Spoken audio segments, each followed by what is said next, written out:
So, hello everybody, good morning, or maybe tzarayim tovim.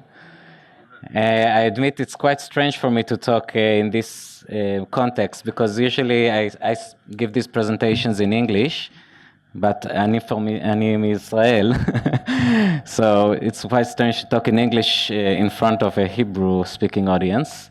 And usually when I associate with companies around the world, I'm the youngest person in the room. And it's quite the opposite now, so it will be quite an awkward experience for me. So anyway, thank you very much for inviting me to talk.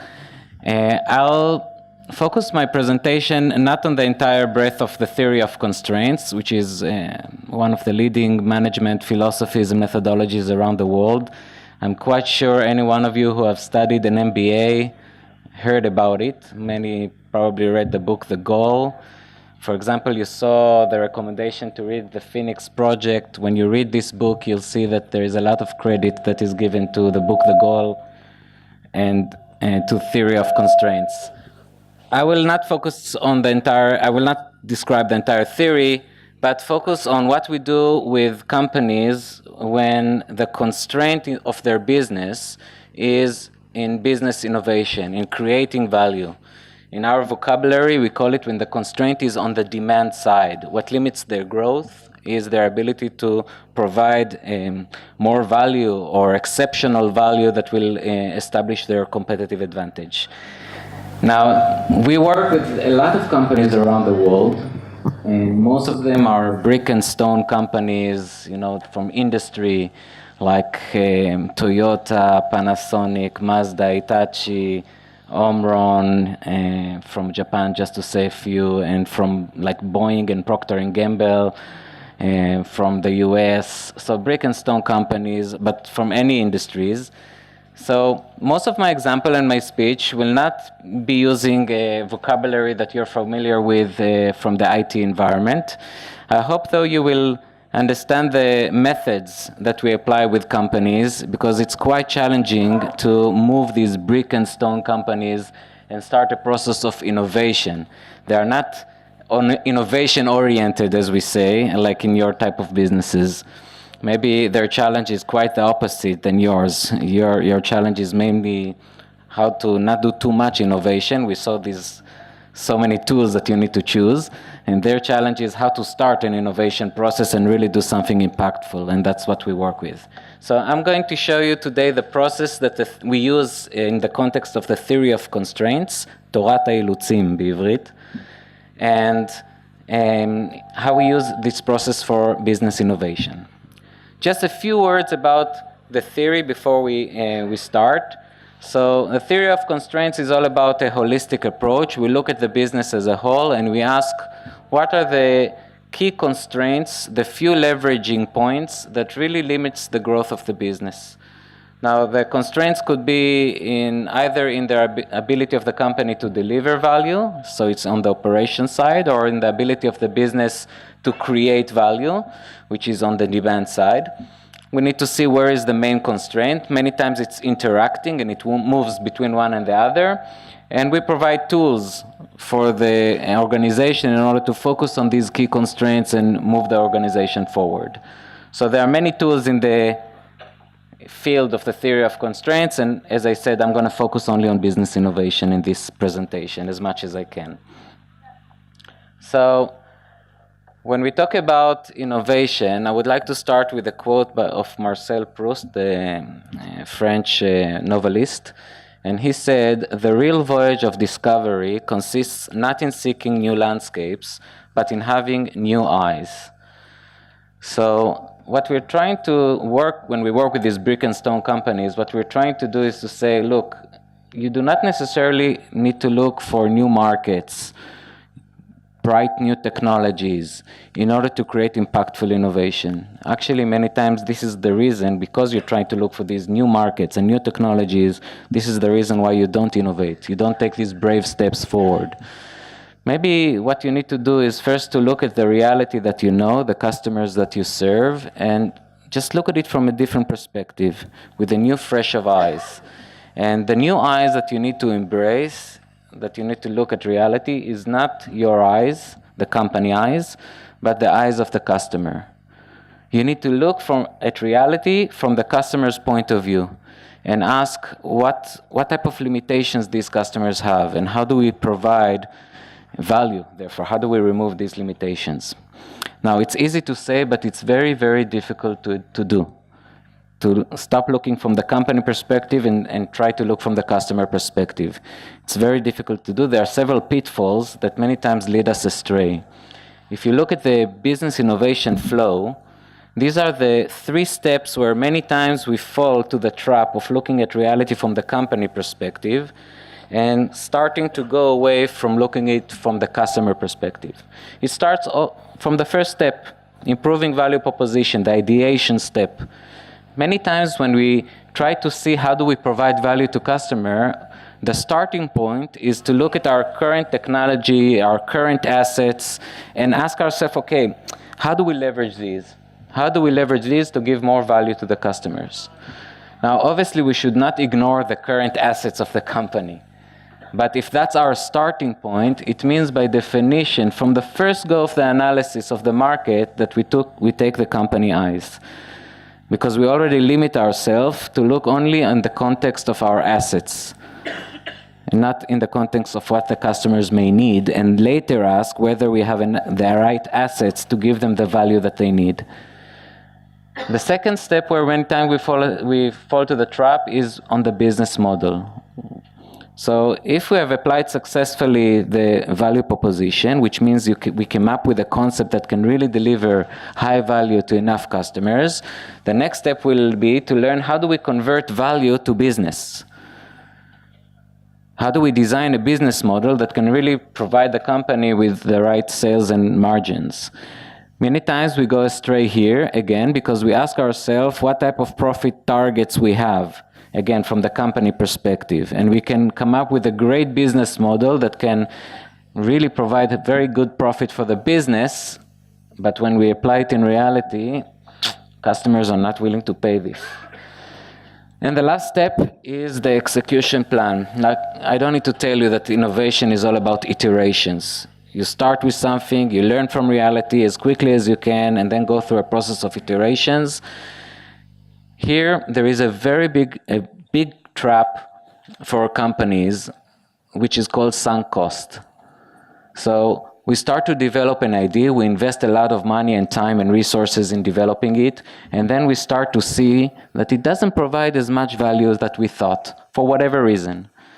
And many times we fall to the trap of saying, okay, we invested so much in it, let's not let it go, let's not change it, let's just continue, at the end it will work. This is called sunk cost. Looking from reality from the company perspective, that's how many good ideas, even though they are good ideas, they result in marginal improvements, not in the big wow that you were hoping for. So how do we avoid these pitfalls and really maintain the customer point of view throughout the innovation process is part of the process I'm going to show you today. There are many tools in the framework of the theory of constraints, tools for identifying new value, for designing powerful concepts, for designing business models, for developing it and running through the iterations in reality. Many tools. Of course, I'm not going to share all these tools here with you, and we don't have the time.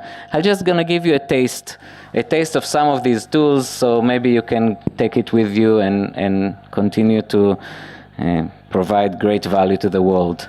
So let's start with the background. Every company at some point faces a situation where the product has matured, there is new technology or new products in the market, or the market has become saturated. Many competitors enter into the field. The moment this process starts, the company moves into what is known in the management field as the red ocean. The market is analogies for an ocean, and the ocean becomes red. What makes it red? The blood. Blood of whom? Of all the competitors, right? Eating each other, trying to get whatever scrams that there is out there. So we enter into a red ocean. Red ocean puts pressure on sales, puts pressure on profit. I'll tell you a story with one of our clients. Of course, I cannot disclose the entire information, but enough for you to understand one of the major problems companies, brick and stone companies, face when they're talking about innovation.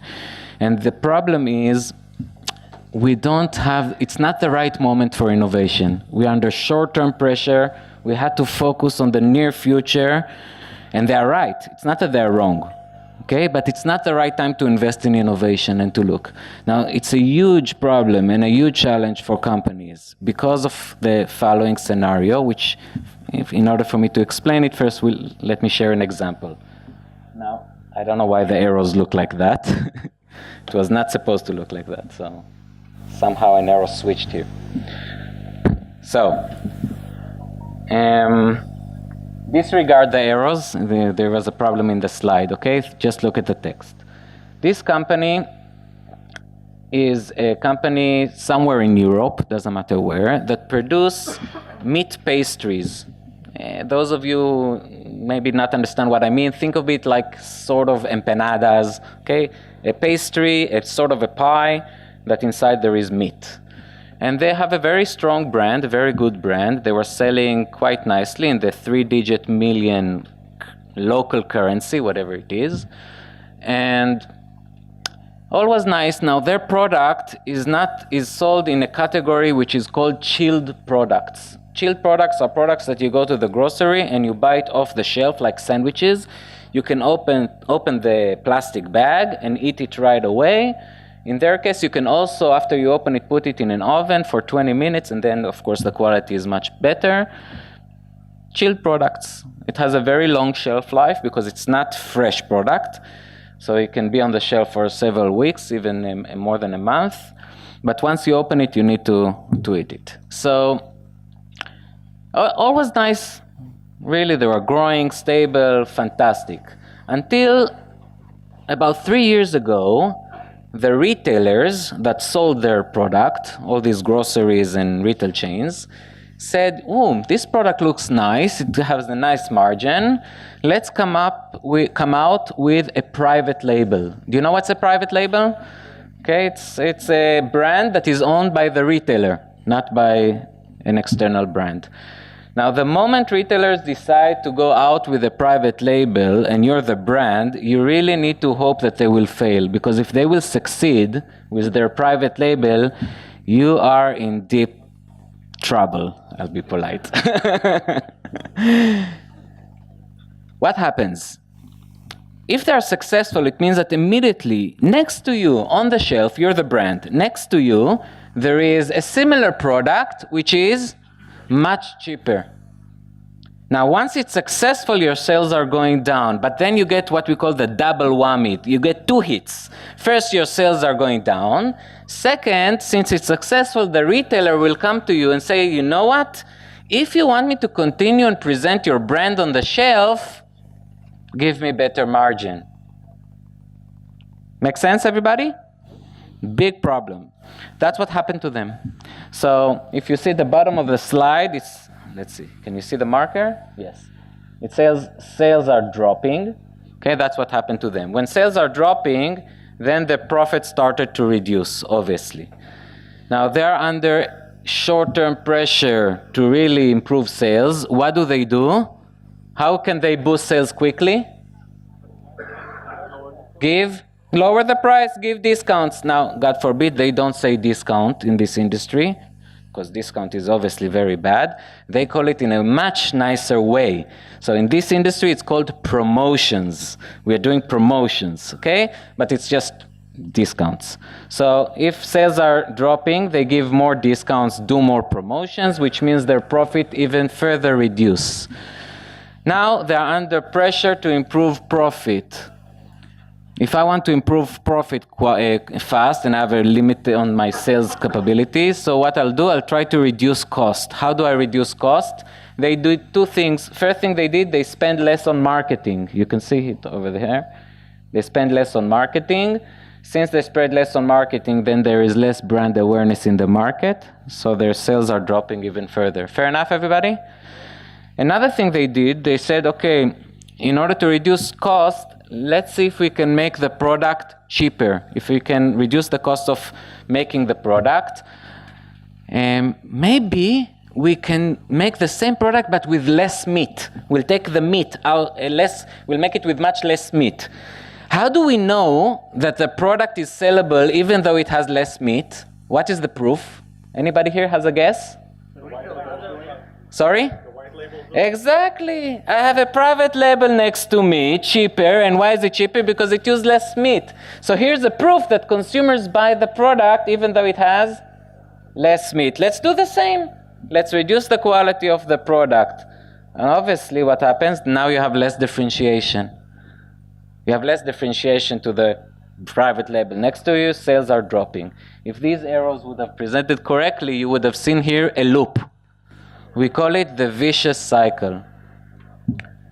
When companies do not take at the right moment a solution that start to drop their sales, they are bound to enter a vicious cycle. The vicious cycle can have different shapes and forms. This is just one example. Vicious cycle says that now the situation will get worse and worse. Normally, because of the actions that you have to take in order to survive in the red ocean. My father is the creator of the theory of constraints. All of you here, or most of you, are from Israel, so you know in the Jewish tradition, we are not allowed to call our parents by their names. If you will try to call your parents by their first names, or you will see it's almost impossible. So I can only call him father. So my father said that a very famous quote. It was not his quote, but he loved this quote, and he used to use it a lot with companies. He said, when you are in a hole, if you fell into a hole, when you're in a hole, the first thing you need to do is to stop digging. Now, sounds strange. If I'm in a hole, why will I dig? But that's of many times what we do, because we did not fall into the hole. We dug it, and we continue to dig it. This is an example of digging the hole. Okay, our sales are dropping, tough luck, retailer came with a private label. Now, the actions we take in order to survive in the red ocean simply dig the hole further, and you can reach a point that no innovation can help you. You dug it just too deep. And we all know so many companies that actually dug the hole deeper. So how do you get out of the hole? What should you do? Maybe if you're interested, I can tell you over the break. I will tell you in a moment the type of solution we have, but I want to share with you another example and go into the process, because the process is what is important here, not just another example of success. You know, we can always find successes and talk. Here's another example. In this case, it's a toy company, one of the largest toys companies in the world, okay? I cannot disclose too much information. One of the largest ones. They work globally. You know, in toys, it really has to do, because when you're reaching such a big, they are in the billions of dollars, okay? When you reach such a level, it's less about coming up with the next Hungarian cube toy, or spinner, or whatever it is today. It's more about how much you manage to make the right deals with Disney and all these characters in order to launch the next collections of toys with their famous popular characters. The last one was Frozen, you know, from this animation. So they were not as successful. They bet on the wrong characters, let's call it like that, and because of that, their sales dropped, and dropped tremendously. What did they do? In this business, it's actually quite easy to come up with many versions of their current toys. You can actually quite easily launch many, many new lines of products in the market. And if you are under pressure to reduce sales, that's normally the outlet. Let's just make some modifications, not big modifications to the current products, and launch it to the market. New products obviously will boost sales. So they were under pressure to introduce a lot of products to increase the portfolio of their products. What happens as a result is that you start to spread your resources too thin. When I say resources, it's not only the marketing and the development and the R&D, it's all the resources, including supply chain. Okay, how do you hold inventories of all these products in all the right places, etc.? There's a whole subject around it. As a result, new products were not successful enough. Sales continue to drop. Now they're under pressure to introduce even more products, and the loop is spinning. By the way, here's some side effects that you may be familiar with. So if new products are not successful enough, we start to lose confidence in new product introductions. And as a result, you see this list of undesirable effects. You can read it for yourself, okay? That only enhance the vicious cycle. So here's another vicious cycle. What I'm trying to say to you is that when you are in a red ocean, we are under pressure to take short-term actions, and many of these actions are digging the hole further. And I can give you many examples. We talked about promotions and discounts, adding too many choices, accelerate new product introduction, over-customization of products, overcommit. Overcommit means that we're under pressure by customers to make certain commitments. Can you develop this in the next month? Of course I can, no problem, you'll get it, no bugs. Then you start to pay the price, right? Then you're under pressure to reduce costs, service levels are jeopardized, reducing marketing budget, R&D budget. There is the opposite of customization, which is over-standardization of products. We can have a whole lecture just on these various actions that we take in order to survive in a red ocean. All of them have one thing in common, which is it's like sailing on a paper boat in a red ocean, okay? You're digging the hole. Okay, what is the way out? Now, I don't need to preach you of the importance of innovation. You're from I'm talking in the innovation nation, in the innovation capital, right? The high-tech of Israel. But to move brick and stone companies is not so easy on this route. So let me, in the next 20 minutes, share with you some of the process we have in TOC in order to move companies on the innovation process and hopefully make it successful. When I say innovation, just for all of us to be on the same page, innovation can be on the product, on the service, on the business model, on the offering to the market. Innovation could be in multiple aspects, wherever the main constraint is. The challenge, as we all know, that most innovations fail, don't succeed. We all have the success examples. Not many talk about the failures. So small changes go unnoticed. Additional features are ignored by customers. Radical changes are hard to execute and difficult to make the market follow. It is hard to translate current assets to real value. Development cycle is long, risky, and I can carry on with many, many challenges. So how do we improve the chances of success? Thomas Edison, the great inventor, said, "I've not failed, I've just found 10,000 ways that won't work."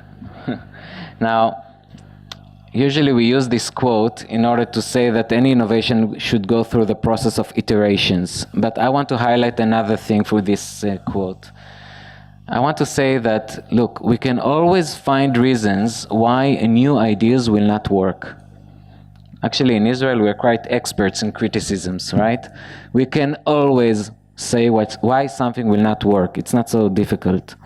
Early criticism can kill any innovation. Now, on the other hand, if we are opening the scope too much with brainstorming or whatever methodology you use, you end up exactly with the same phenomena. Okay? What I'm trying to say is too much or too little result in the same thing, which is for us, when we work with companies, the biggest enemy of innovation. The biggest enemy of innovation for us is not a failure. Why? Because we know that for innovation we'll go through iterations. We should expect failures. We should just need to learn how to deal with them, right? How to learn what you need to learn and move fast. If you're trying not to fail, you will never come up with something big. So failure is not the problem. The real problem of innovation is incremental improvement. That you put so much in order to get a tiny result. Now, if you open the scope too much, if you're trying to work on too many ideas in parallel, or if you're trying to develop too many features in your product, most likely you will end up with incremental improvements, right? I can pull my iPhone and say if the next iPhone will be 5% lighter and 5% longer battery life and 5% faster, will it really make a difference to anyone? But the efforts to do it are mammoth. I don't need to tell you this. by spreading your resources too thin. So working on too many ideas or features results in incremental improvement. The same goes to the opposite extreme. If you work on too few, you will also likely result in incremental improvement. Do you know why? Because if we put theory aside and we talk reality, if I decide only to take one idea or two ideas and I have to be successful, most likely I will not pick up the risky ones, the one that really calls for a big jump. And if I will not take the risky ones, the ones I will take will be the ones that are more likely to succeed, and these are likely to be incremental improvements. So when we talk about innovation process, we need to know how do we design a process that will enable us not to fall to the too many or the too few trap. In our vocabulary, we say, okay, the process will be a process of expansion and contraction. We need to know when to expand the scope and invite as many ideas as possible, and then to force ourselves to focus. Okay, and we have these 3 steps. We don't have much time, so I'm not going to go too much into it. Just for you to understand, you need to know when you run through innovation, when do you expand the scope, and when you force everybody to narrow down and focus on the few. So that's the entire innovation process of TOC. And because of lack of time, I will focus only on the first step. So value proposition, which means value analysis, looking at your marketplace, looking for the idea that can really make a wow, how you design a concept out of it, and how do you evaluate it. That's when you narrow down and focus on the few before you move to the next innovation process, which is business model design. I will focus on some tools for value analysis. How do you find this big idea? In order to understand what we have to say on value, let's start with the definition that my father coined. And the definition for value is the following. He said, exceptional value is provided or is created by removing a significant limitation of the customer in a way that was not possible before and to the extent that no significant competitor can deliver. Of course, for a time being, because any competitive edge is temporary. Okay, take a look at this.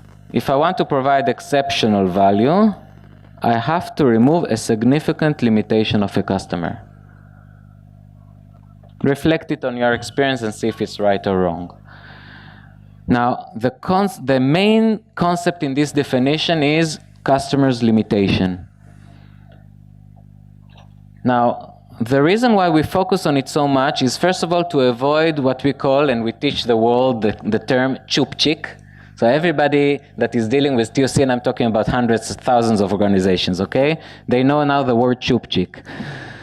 Chupchik, my father used to say, chupchik is something very small, meaningless, that makes a lot of noise, okay? Demands a lot of attention.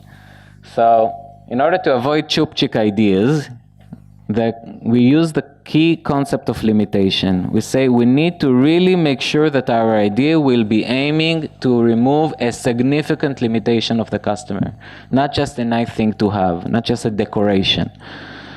Now, it's not easy to do. And you know why? Because all of us, we learn how to live with our limitations to the extent that we don't regard them as limitations. We don't even notice them. It's just the way we live. Okay, take a simple example like FedEx. Okay, before FedEx came, nobody really said, how do I move my package, ship my package across continents in 24 hours? It's a huge limitation. But it was not on the top of the mind because that's the way we live. Everybody make sense to you? Most of the limitations that we can remove to our customers are not limitations that they wake up every day and complain about. It's just for them, they cannot foresee the reality without the limitations. For them, it's a fact of life. This means that if we want to really have a successful innovation, we need to develop the capability to understand our customers' limitations better than they understand it. We need to be the experts, not in our limitations, in our customers' limitations. It's like being a doctor, if you wish. This also means that we cannot just go out there to the customer and ask, what are your problems, please complain, even though we love to complain. it's not going to be so helpful because they will not complain about it. We need to be like a scientist in a lab. You know, a scientist doesn't go to the lab and start mixing things and say, let's see what comes up. It doesn't work like that. Even though many times great inventions come by, you know, just leaving two materials aside, coming up back in the morning and say, oh, I created plastic. Yes, it happens, but that's not the typical way it works. How do we work? We have an hypothesis based on whatever theory we hold, and then we go and experiment, and we test, and we try to validate it. We do it the same way. We need to be in the lab to put some hypotheses about our customers' limitations, and then to figure out how do we validate whether these limitations are significant or not, and what can we do about these limitations at all. Okay? Now, let's use some examples in order to be on the same page when I talk about limitations, and then I will very quickly show you some methods and tools that we use with companies in order to identify limitations in the marketplace. I hope it's interesting for you. The first example I will use is a company called Omron Healthcare, one of our clients in Japan. Omron Healthcare is a $1 billion company, and they are known for a very, I think you know this product. It's a blood pressure monitor device that you use at home in order to measure your blood pressure. You know this device? Okay, you just put it on your hand, you click on a button, and it inflates, and it gives you good enough accurate number of your blood pressure. This is their flag product. They created it. They still today, till today, they have, you know, a double-digit market share. Obviously, it removes a big limitation. What limitation it removed? The need to go to a doctor or to a clinic in order to measure your blood pressure. A limitation is a difficulty to satisfy a significant need.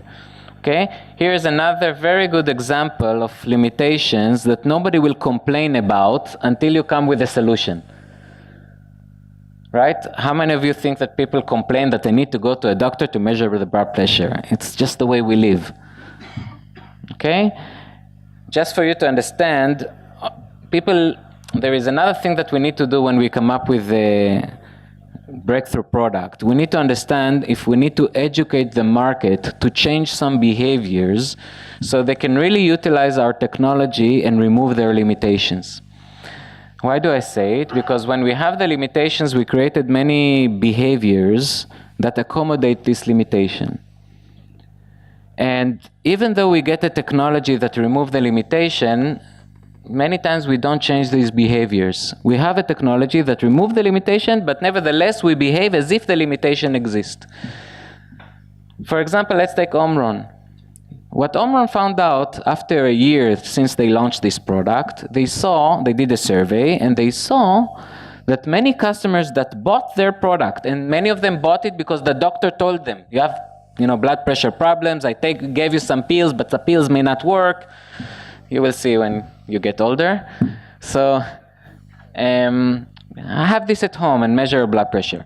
What Omron found out is that something very strange. When people use their product, in order to understand it, let me ask you a question. As long as we had to go to the doctor to measure our blood pressure, when did we measure our blood pressure? When there is a problem. So in other words, we create a habit that you measure your blood pressure when you feel ill. What Omron found out is that most people that bought this product, when did they use it? Only when they feel ill. Not before, not regularly, not... Okay, now I'm not saying you should use it every day. Don't take me to the other extreme. But maybe if you wait until you feel ill only then to start to measure it, you can have some problems. You get less value.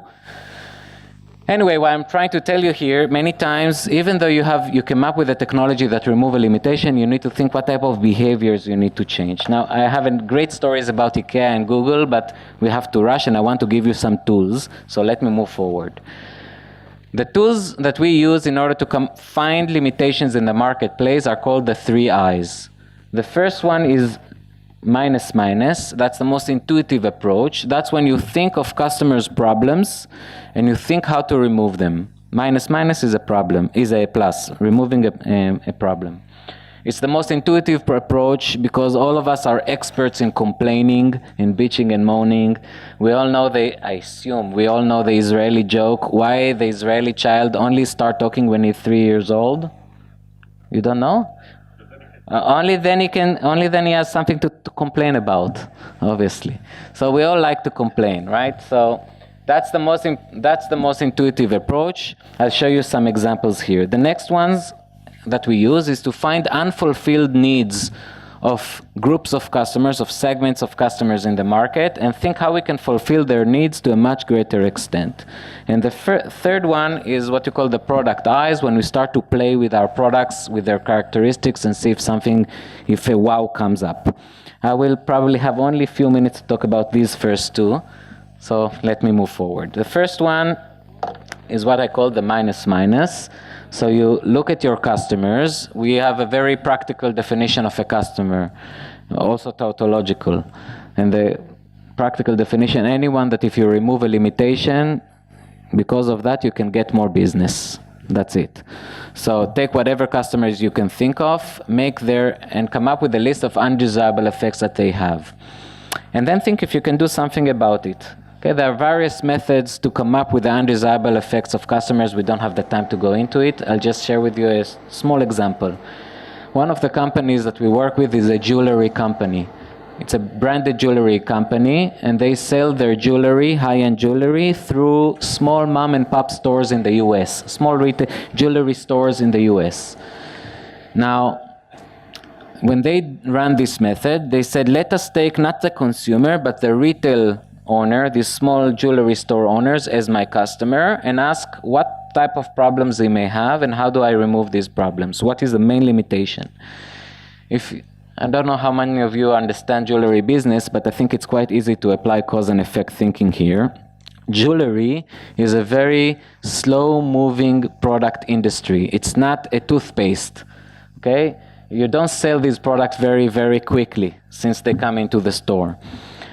So the main limitation of stores is that on one hand, they need to continuously have fresh merchandise in their stores in order to attract customers. On the other hand, they cannot sell very fast whatever merchandise that they have in their stores. So how can we keep freshness in the store, fresh display, when it's very slow and takes a lot of time to sell whatever we have? We don't have infinite budget and space to just add inventory. Everybody with me? Okay, that's the main limitation of the customer. Again, because of lack of time, I don't have the time now to show you the analysis tools that you can use in order to find this limitation. But that's the main limitation. What this branded jewelry company did, they said, you know what? Can I find a different business model, a different way to work with small jewelry stores, so I remove this limitation? I can enable them to have fresh display, fresh merchandise, and at the same time not inflate their inventory. And can I do it in a way that also makes business for me? And they came up with a brilliant offer. I'll skip to the end. I'll tell you what it is.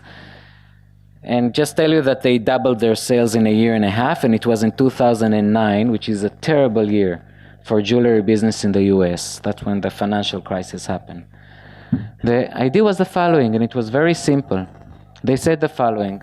They go to a store and say, look, you normally buy from me, let's say $50,000 worth of merchandise.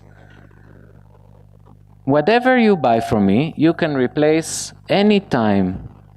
Anytime. You can replace, you can exchange with whatever you want from my warehouse. And I have multi-million dollars of inventory in my warehouse. You can replace anytime without any explanation. Do you think the store likes it? Wonderful. Yeah, now they can make, a fresh display. Only one condition for me also to make business. They say, let's just agree that you should always maintain these $50,000 of merchandise of my products at your store. Which means that if you sell something, you're not going to wait for the next time we meet in Vegas in next year in the trade show. You're going to order immediately from me. You always need to maintain the budget, but you always have no risk. You can exchange, you can return whatever you want. Everybody understand? That's how you break the limitation. If those of you think that the company is crazy because they take back all the slow-moving products, I can explain to you in the break why they didn't take any risks. Just for you, one one thing to tell you, remember, if this is in the warehouse and this is in the store, and let's assume this is not moving, slow moving. So the store wants to exchange it. Now this is in my warehouse. I'm the brand. What is this? Is it fast moving? It's in the warehouse. It's not moving. So if I do this, I do not really increase my risk. Okay, it's just in our mind. And you also need to understand that in jewelry, what is selling in one store and not selling in one store doesn't mean it will not sell in another, so they can rotate and whatever. Okay, this is an example of this. I want to finish I have 3 minutes. You want to give me 2 or to cut? Sold? Okay, 2 minutes. 2 minutes just to show you another method, okay? How do you find unfulfilled needs of customers? There are several methods behind it. I'll show you one of them, which is called the tail and the dog. I hope that once we get out of this room, you will look at your customer base and you start to ask yourself, okay, where are the tails and the dogs? Now let me explain. My father said, when there is a tail, there is a dog. Now what the hell does it mean? Let me explain. Identify a small group of customers who spend a lot of money or effort to satisfy a specific need that they have. For example, how many people are willing to wait 3 months to get the car, more customized to their specifications? So us from Israel, we always need to wait for the next ship to come. So we're used to wait 3 months when we buy a new car. Don't think of Israel, think of other places that normally they can buy the car and just get it. Most of the people are not willing to wait 3 months to get the car more customized, in the right color, seat cover, whatever it is. You with me? Okay, so why should we care? If we found a very small, group of customers who behave differently, why should we care about it? We should care about it because maybe we can find through this group an unfulfilled need for a much bigger group of customers. You ask, what need are they trying to satisfy? In this example, what need are they trying to satisfy? To have a car that is more fitting their individual needs, right? Is this need only relevant for them? No, it's relevant for a much bigger population. So I found a tail that actually connects to a dog, to a much bigger population. Now my next question will be, why the dog is not behaving like the tail? There must be a limitation that prevents the largest group of customers to behave like the extreme group. The limitation could be hassle, risk, cost, time, whatever is the limitation. If I am able to remove this limitation, I can get the dog. Everybody with me? Now to remove the limitation, I need to come up with a different product. Just remember one thing, I'm not trying to remove the limitation to get the tail. I don't care about the tail. I care about the tail only for one, because the extreme groups will always behave in an extreme way. They want their car so customized. I don't care. I just want to offer, let's say, 1,000 more configurations that you can get in 3 weeks. Now you get many more customers. Everybody with me? Okay, here's an example. We all know Nespresso, right? With the capsules. Before you had Nespresso, if you want to have fresh aroma espresso at the touch of your finger at home, if you want to have it, you need to buy a much more expensive machine, and then you need to buy coffee beans, and you need to grind them quite close to the time that you brew them, right? Because otherwise you lose the aroma. So you also need a grinder, and then to put it in the cup. And how many people behave this way? Had expensive. If I ask you to raise hand, maybe I'll get 5% of the room. Now, I'm not trying to insult you, but I don't care about you. You always want your special coffee, you will always do it like that. But there is much bigger population that also likes to enjoy fresh aroma, great coffee. They're just not willing to go through the hassle and the cost associated with it. Can I make a machine that removes this limitation? Everybody with me? That's this example. When there is a tail, there is a dog. Or more scientific, okay, today we see the most extreme small group of customers that have such a desire to buy in a particular manner, they go through the hassle. I need to find them and then ask, Is there a dog behind it? And what do I do in order to remove the limitation? Okay, my friends, I'm out of time. I'll just skip it and say one thing. Just remember, I showed you the tip of the iceberg here of a process of innovation that can really move big brick and stone companies. Thank you very much.